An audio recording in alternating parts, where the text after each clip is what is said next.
To most people in the building, she was just the cleaning lady, the one who showed up before the sun rose and left long after everyone else had gone home, the one who emptied the trash, wiped the tables, and quietly disappeared into the background. But behind those rubber gloves and quiet footsteps was a woman building something no one could see. Not yet. While others saw someone mopping floors, she carried more than cleaning supplies in her bag. She carried textbooks, notebooks, ideas. She spent her nights studying business, management, leadership. And during the day, while she cleaned offices and listened to conversations most people ignored, she was observing, learning, not to gossip, but to grow. Because deep down, she didn't just work there.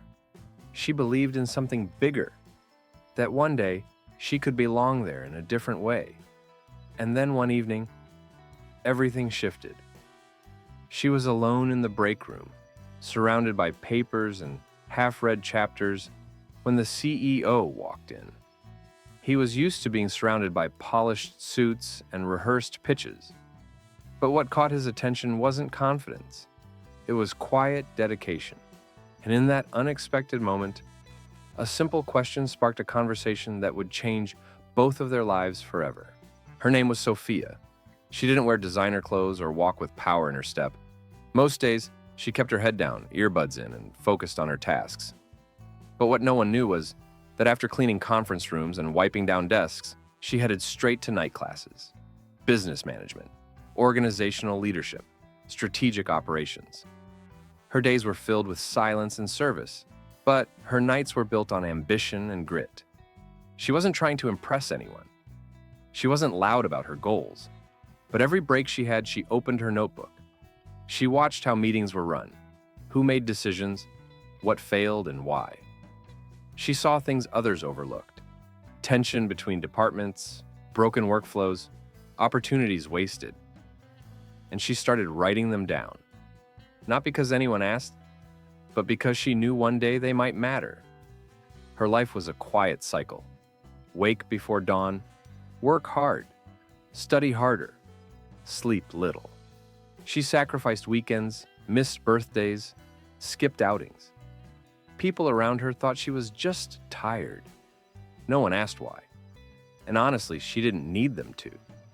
She had a vision, and she knew that vision was hers to protect, even if no one else could see it yet. Have you ever felt like you were preparing for something no one else believes you're capable of? Like you're living in the background while quietly building the future you know you deserve? That was Sophia. While others dismissed her, she was already writing the next chapter of her life, one page at a time, one late night at a time. And though no one at the company knew it yet, she wasn't just cleaning the floor, she was studying the foundation. While the office buzzed with deadlines, meetings, and polished presentations, Elena noticed everything. She saw how certain managers talked over others, how one department worked overtime while another left early, how ideas were dismissed in meetings, only to be repackaged and praised days later when said by someone else.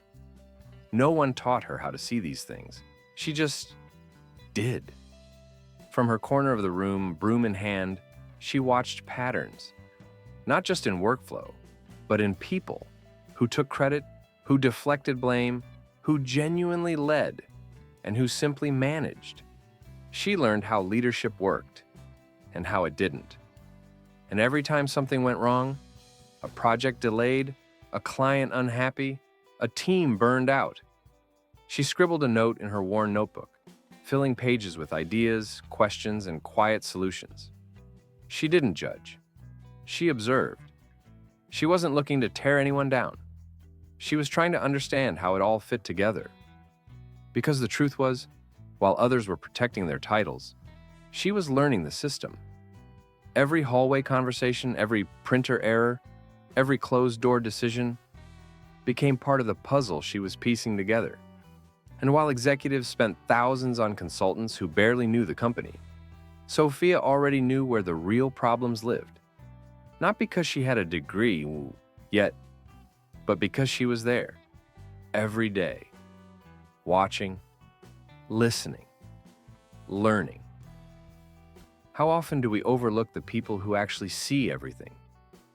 What they didn't realize is that the person closest to the ground often has the clearest view.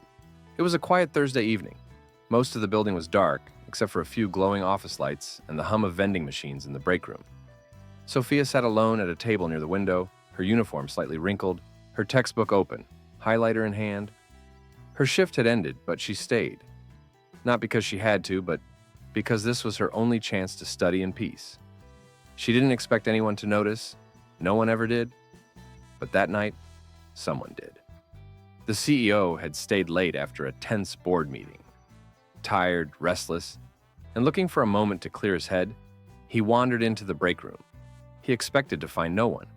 Instead, he found her, the cleaning woman, bent over a book on organizational structure, surrounded by notes that looked more detailed than the last internal audit he'd approved. He paused. "What are you studying?" he asked, genuinely curious. She looked up, surprised but calm. "Business strategy," she replied softly but confidently. "I'm in school at night, and I like learning how things work around here." She expected the conversation to end there, but instead, he sat down across from her. For the next 15 minutes, she spoke freely.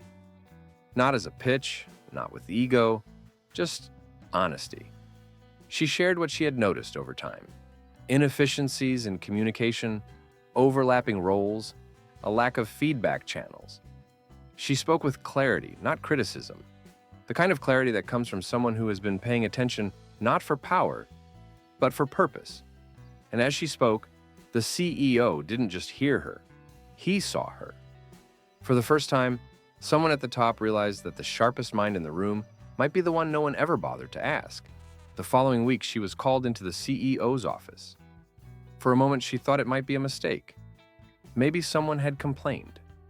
Maybe her late-night studying had broken some unspoken rule. But when she walked in, she didn't find reprimand. She found opportunity. He offered her a new position, not a promotion in the traditional sense. There was no HR memo or ceremonial handshake. It was something better, a personal invitation to sit in on strategy meetings, to observe, to contribute, to offer insights no one else had even thought to consider. "You have a perspective we need," he told her, and he meant it. At first, others didn't understand. Some whispered, others doubted. How could someone who used to clean their desks now be giving advice on how to run the department? But Sophia didn't let the noise distract her. She stayed focused. She listened more than she spoke. And when she did speak, she spoke with clarity, logic, and a calm confidence no one could ignore. Week by week, her voice became a presence in the room. Her observations helped streamline operations, reduce costs, and improve morale. She wasn't hired to fix everything. She wasn't handed anything out of charity. She earned it because she had something no one else had: real connection to the foundation of the company. She didn't wear a suit. She didn't change the way she spoke. She didn't become someone else to belong.